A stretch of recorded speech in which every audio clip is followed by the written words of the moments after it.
Hello বন্ধুরা, আজকে রেসিপিটা হলো পনির চটপটা। এর জন্য আমি কিছু পনির কেটে নিয়েছি, কিছু রসুন কুচি, কিছু লঙ্কা কুচি, ধনেপাতা কুচি আর গাজর, ক্যাপসিকাম আর পেঁয়াজ একটু বড় করে কেটে নিয়েছি। এবার ধনে আর গোলমরিচটাকে একটু হালকা ভেজে নিয়েছি।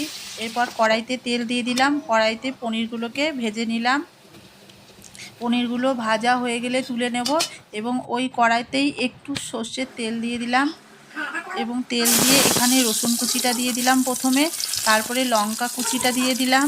এবার একটুখানি নেড়ে চেড়ে যে সবজিগুলো কাটা ছিল, পেঁয়াজ, গাজর, ক্যাপসিকাম, এগুলোকে আমি একটু নেড়ে চেড়ে ভেজে নেব।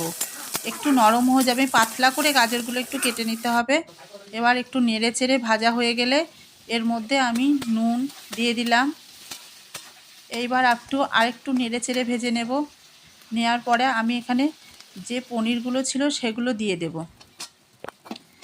এইবার পনিরগুলো দেওয়ার পরে আবার একটু নেড়ে চেড়ে ভেজে নিয়ে এখানে যে মশলাটা আমি করে রেখেছিলাম সেই মশলাটা দিয়ে দিলাম, গোলমরিচ আর ধনেটা আধা ভাজা করে, তারপরে ধনেপাতা কুচি দিয়ে দিয়েছি।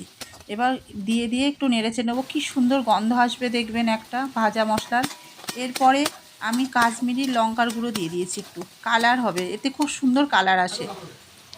এবার তারপরে আমি এখানে একটু সস জলের সাথে মিশিয়ে এর মধ্যে দিয়ে দিলাম। এখানে কোনো জল বেশি অ্যাড করি নাই, সামান্য একটু জল আর সস মিক্স করে নিয়েছি। নিয়ে দেখুন এবার ফুটতে থাকলো। একটু ফুটে গেলে ভালো মতন দেখতে হবে গাজরগুলো সিদ্ধ হয়ে গেছে নাকি, তারপরে নামিয়ে নিতে হবে। করে দেখবেন, টিফিনের খাবার, রাতে রুটির খাবার।